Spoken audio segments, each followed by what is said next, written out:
Hello दोस्तों, नमस्कार। आज की कहानी है माँ की चिट्ठी। श्रीमती के कामेश्वरी की लिखी कहानी का पूरा आनंद लेने के लिए वीडियो को लास्ट तक देखें। पति के गुजरने के बाद भवानी के बेटे ने उसे अपने साथ घर ले जाना चाहा, पर भवानी अपने पति की यादों के सहारे यहीं इसी गांव में रहना चाहती थी। इसीलिए उसने बेटे से कहा, अभी नहीं आऊँगी, 1 साल तक तो यहीं रहने दे, बाद में सोचूंगी।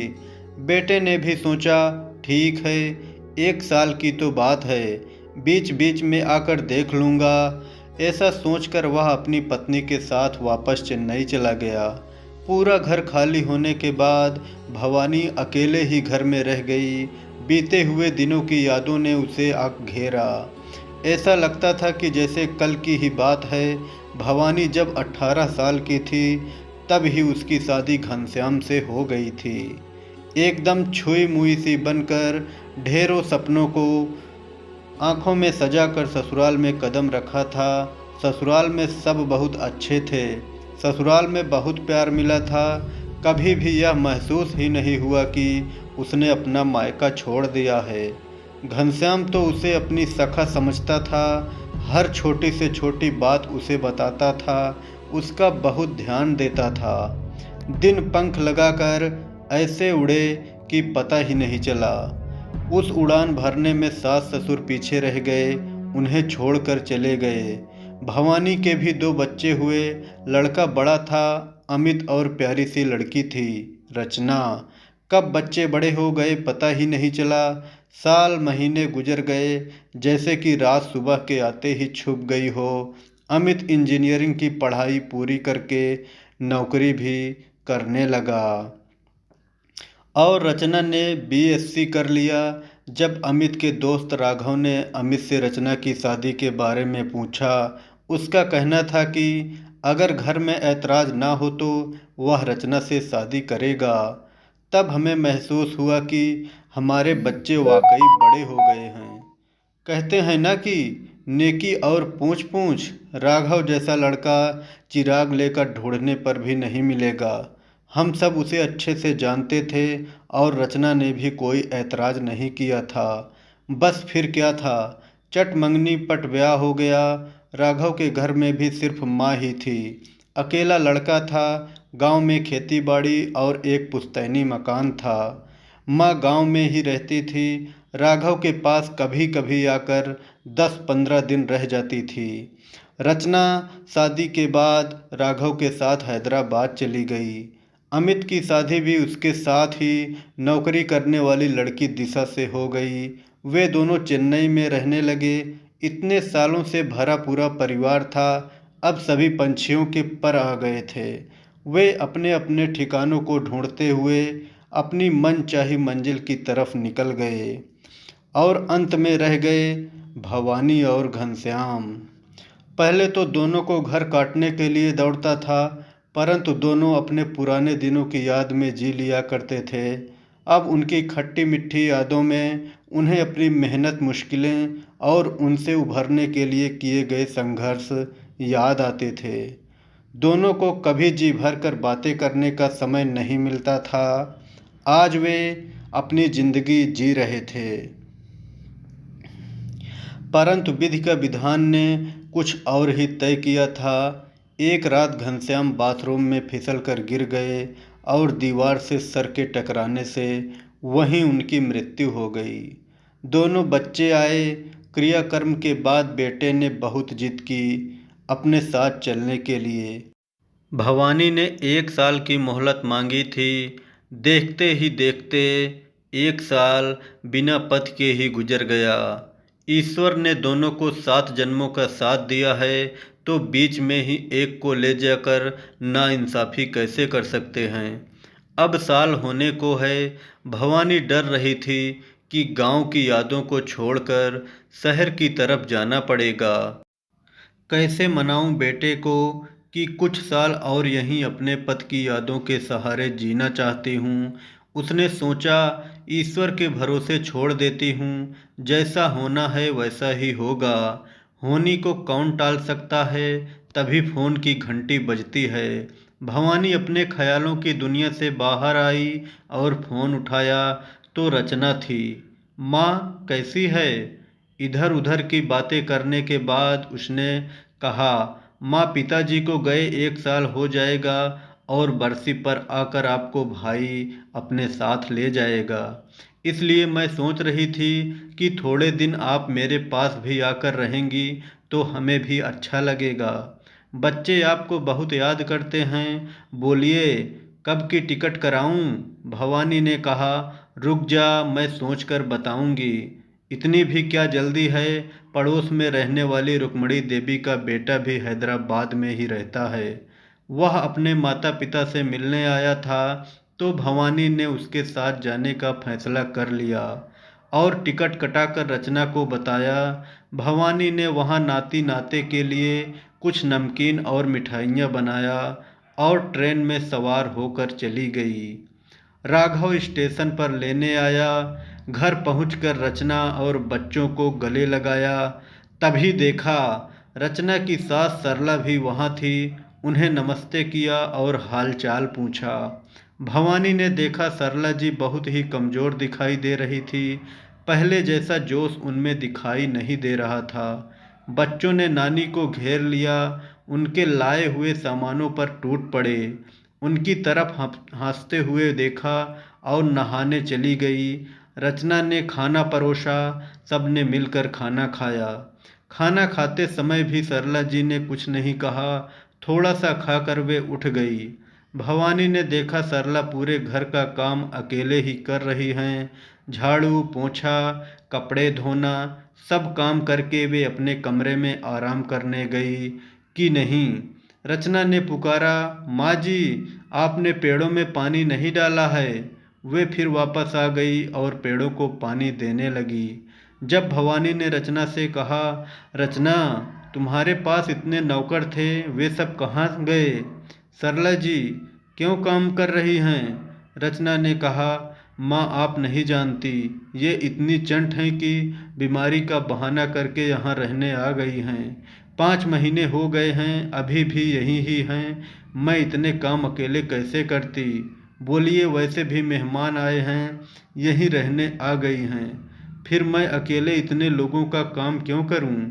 मुझसे नहीं होता। वैसे भी आपको मालूम है इनकी दवाइयों का खर्चा, फिर खाना, यह सब करते हुए नौकरों की तनख्वाह। ना बाबा ना, मैं इतने पैसे नहीं खर्च कर सकती। इसीलिए मैंने नौकरों की छुट्टी कर दी है। गांव में भी ये अपना काम खुद करती थी और यहाँ थोड़ा ज़्यादा लोगों के लिए काम करना पड़ता है, पर हम सब उनके अपने ही तो हैं। भवानी ने कुछ नहीं कहा।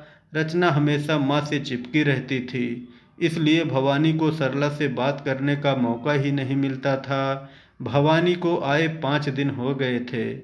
रचना ने सुबह सुबह आकर कहा, माँ आज आप दोनों के लिए ही खाना बनेगा। हम लोगों को बाहर जाना है, आते आते शाम हो जाएगी। आप फिक्र मत कीजिए, सास सब कर लेगी। आप बस आराम कीजिए। रचना, राघव और बच्चे तैयार होकर चले जाते हैं।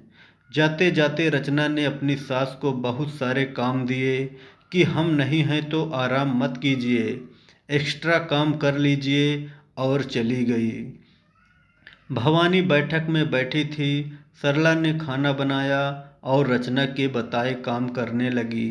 फिर 1 बजे के करीब भवानी को खाना खाने के लिए बुलाने आई।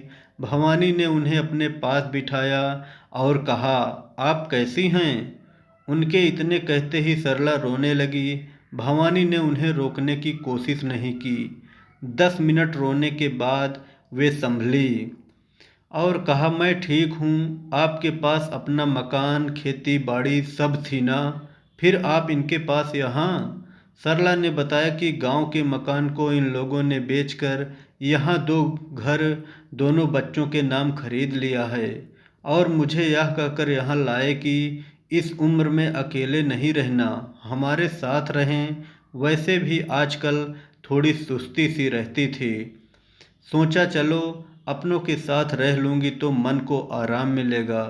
यहाँ आने के बाद से रचना ने मेरी यह हालत कर दी है। मुझसे कहती है कि काम वाले नहीं आना चाह रहे हैं, इसलिए अपना काम खुद ही करना है। कोई बात नहीं है, कर दूंगी, पर अकेले नहीं हो पाता है। एक दिन रचना नहीं थी, तब काम वाली पैसे लेने आई थी। उसने मुझे बताया था कि आपसे काम कराने के लिए ही रचना भाभी ने हमें काम से हटा दिया है। आपकी बेटी है, उसकी बुराई आपसे करूं अच्छा नहीं लगता। वापस भी नहीं जा सकती, क्योंकि अब मेरे पास रहने के लिए घर भी नहीं है। उन्हें मैंने चुप कराया और हम दोनों मिलकर खाना खाने लगे। मेरे मन में उथल पुथल मची थी, कुछ करना है यह सोच रही थी। पड़ोस के लड़के से मैंने बात की और कहा, 2 टिकट गुंटूर के लिए ला दोगे? उसने कहा, ओके दादी, अभी ऑनलाइन में ही बुक कर देता हूँ। कब के लिए? भवानी ने कहा, आज मिले तो आज, नहीं तो कल के लिए कर दो बेटा। उसने रात को 10 बजे की ट्रेन के लिए टिकट बुक कर दिया। भवानी ने सरला से कहा, आप अपना सामान पैक कर लीजिए, आज से हम दोनों एक साथ मिलकर रहेंगे, एक दूसरे का सहारा बनेंगे। हम समधन नहीं, बहनें हैं। मेरी बेटी के किए के लिए मैं आपसे माफ़ी मांगती हूँ। जिन्हें हमसे मिलना है वे ही हमारे पास आएंगे। जहाँ हमारी इज्जत नहीं, वहाँ हमें रहना नहीं है। दोनों एक दूसरे से गले मिलते हैं। सरला ने सामान पैक कर लिया, दोनों ने मिलकर खाना बनाया और जैसे ही रचना राघव घर पहुँचे, भवानी ने अपना फैसला सुना दिया और रात की ट्रेन के टिकट दिखाया। रचना हैरान थी कि माँ ने ऐसा निर्णय क्यों लिया है। उसे मालूम है कि माँ अब उसकी सुनने वाली नहीं है। राघव उन्हें स्टेशन छोड़ पहुंचाया और भवानी के पैर छुए, हाथ पकड़कर कहा, आप मेरे लिए भगवान से कम नहीं हो। मैंने अपनी माँ को तिल तिल कर मरते देखा, पर पत्नी के डर से उनके लिए कुछ नहीं कर सका। रचना मुझे धमकी देती है कि वह आत्महत्या कर लेगी। मैं उससे बहुत प्यार करता हूँ, इसलिए डर जाता हूँ। आपने आज मेरी परेशानी दूर कर दी है। आप ना मत कीजिए, मेरी कसम है। मैं भी आप लोगों के लिए कुछ करना चाहती हूँ। भवानी ने कहा, क्या? हर महीने मैं आपके बैंक में कुछ पैसे भेजूँगा। आप दोनों को जैसे रहना है रहिए। तीर्थ पर जाना है जाइए, पर ज़रूरत पड़ने पर पैसों का इस्तेमाल करेंगे, यह वादा कीजिए। दोनों ने हंसते हुए कहा, क्यों नहीं, आपसे नहीं तो किससे मांगेंगे। सरला ने और भवानी ने राघव को आशीर्वाद दिया और ट्रेन में बैठ गई। राघव के घर पहुंचते ही रचना ने गाना शुरू किया, मेरी माँ को आपकी माँ ने ही भड़काया होगा। राघव ने कुछ नहीं कहा।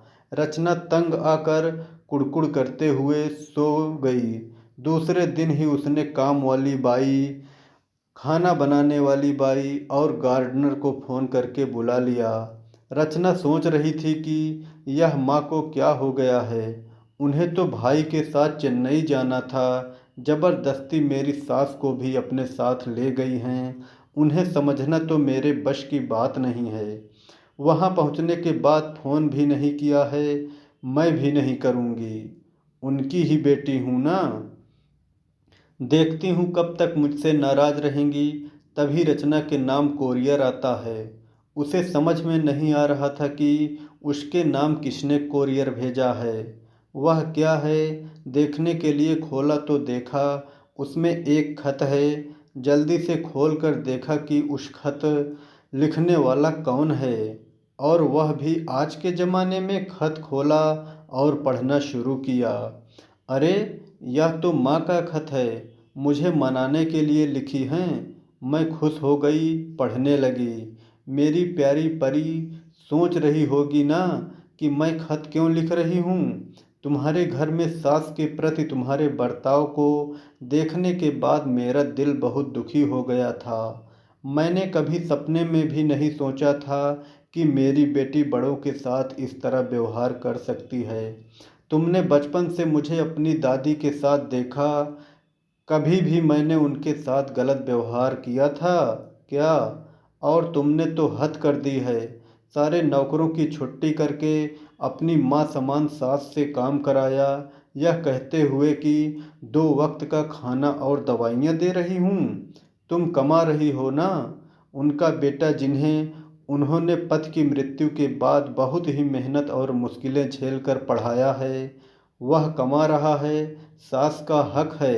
अपने बेटे के पैसों पर उन्होंने कभी हक नहीं जमाया। अपनी मर्जी से अपने घर में रह रही थी, उसे भी बेच दिया और उन्हें अपने ही घर में नौकरानी का दर्जा दिया। तुम छोटी हो पर कोई काम नहीं कर सकती हो, इसलिए घर भर में नौकर रखा। वे तुमसे बड़ी हैं, बीमार हैं, पर तुमने घर के नौकरों को हटाया और उनसे घर का सारा काम कराया। एक बार भी तुमने राघव के बारे में नहीं सोचा था कि माँ के लिए उसे कितना दुख होता होगा। मैंने फैसला कर लिया है कि तुम्हारा भाई मुझे अपने साथ उसके घर ले जाने के लिए कहेगा तो नहीं जाऊंगी, क्योंकि मेरे दिए गए संस्कार तुम में हैं। तो ही तुमने इस तरह व्यवहार किया, अपनी सास के साथ किया है। तुम्हारी भाभी तो दूसरे घर से आई है, तुम्हारी देखा देखी वह भी ऐसा ही कुछ करे तो नहीं। अच्छा हुआ परी बेटा, तुमने मेरी आंखें समय रहते खोल दी हैं। अब मैं मेरे मरने के बाद ही इस घर को बेचूंगी।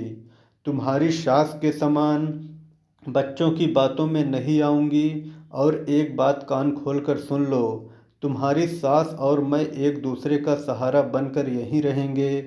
तुम्हारी की गई गलती को मुझे ही तो सुधारना पड़ेगा, है ना? हमें देखने की इच्छा होगी तो तुम लोग ही यहाँ आ जाना। मुझे लगता है कि शायद मैं तुम्हें अच्छे संस्कार नहीं दिए हैं। खैर, तुम्हारी माँ। भवानी पत्र पढ़कर रचना की आंखों से पश्चाताप के आंसू बहने लगे। कहानी कैसी लगी कमेंट में ज़रूर बताएं।